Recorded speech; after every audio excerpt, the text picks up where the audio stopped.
মিথ্যা সমাজ আমাদের উপর চাপাই দিয়ে তারা আমাদের উপর অত্যাচার করতেছে।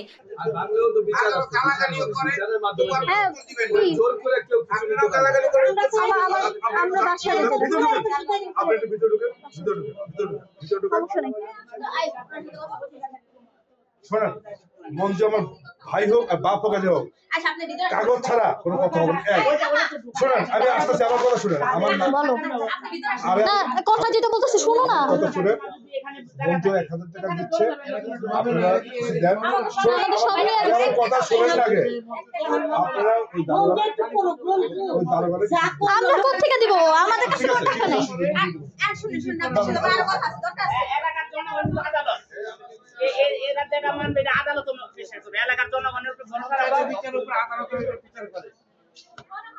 ছোটখাটো জমি জমাইলে এলাকার মেম্বার চেয়ারম্যান মাথা ভরে ছেড়ে দেয়।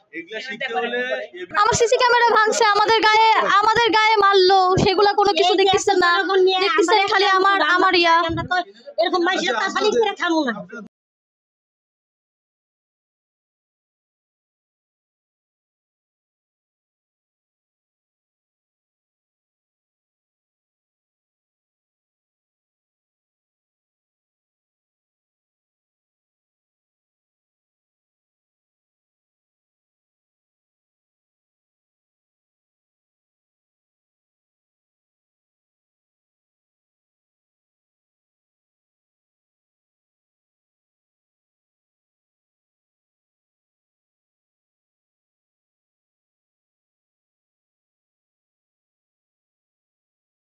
আমি হুসনারা,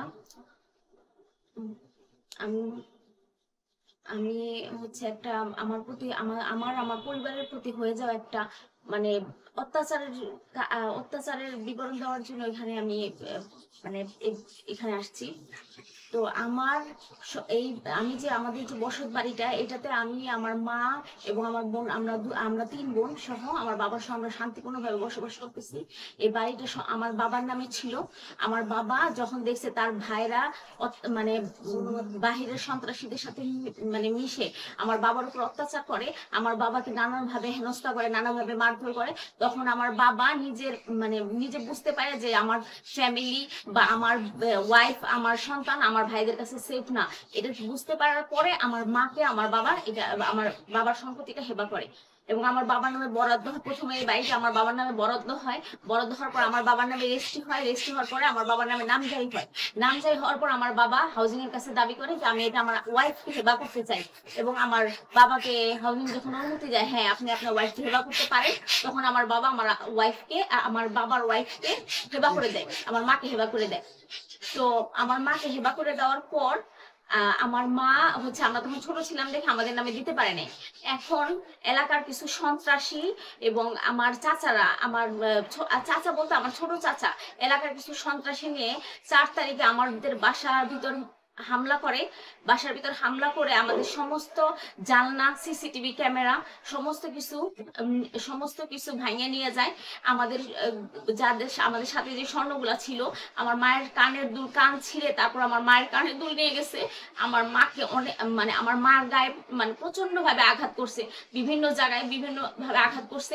আমার মার গলায় স্বর্ণের চেন ছিল, সেটা নিয়ে গেছে, আমার গলায় চেন ছিল, সেগুলো নিয়ে গেছে। এবং আমাদের ঘর ওয়াইল্ড ভাইঙা তারপর লুটপাট করে সন্ত্রাসী আমাদের ঘরের ভিতর এখন সে ঢুকাই দিয়ে গেছে। আমাদের একটা রুম সে সন্ত্রাসী দ্বারা দখল করছে।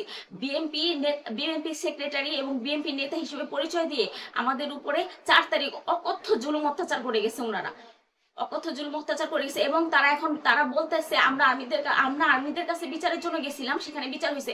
আর্মিদের ওখান থেকে সিও বলছে যে না, আপনারা থাকতে পারবেন না, আপনাদের কোনো ডকুমেন্টস, আমার চাচাকে বলছে, ওই যে সন্ত্রাসী উনিও গেছিল, ওনাকে বলছে যে আপনাদের কোনো ডকুমেন্টস নাই, আপনারা এখানে থাকতে পারবেন, এই বাড়ি সম্পূর্ণ আসমা বেগমের, এই বাড়িতে কারো কোনো অধিকার নাই।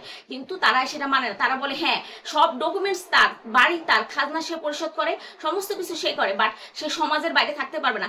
তারা এরকম বলতেছে যে সমাজে থাকতে হলে, সমাজেই করতে হলে নাকি তারা যা বলবে সেটা শুনতে হবে, তাহলে নাকি আমরা সমাজে থাকতে পারবো না। এই ধরনের সমাজ আমাদের উপর চাপাই দেয়, মিথ্যা সমাজ আমাদের উপর চাপাই দিয়ে তারা আমাদের উপর অত্যাচার করতেছে।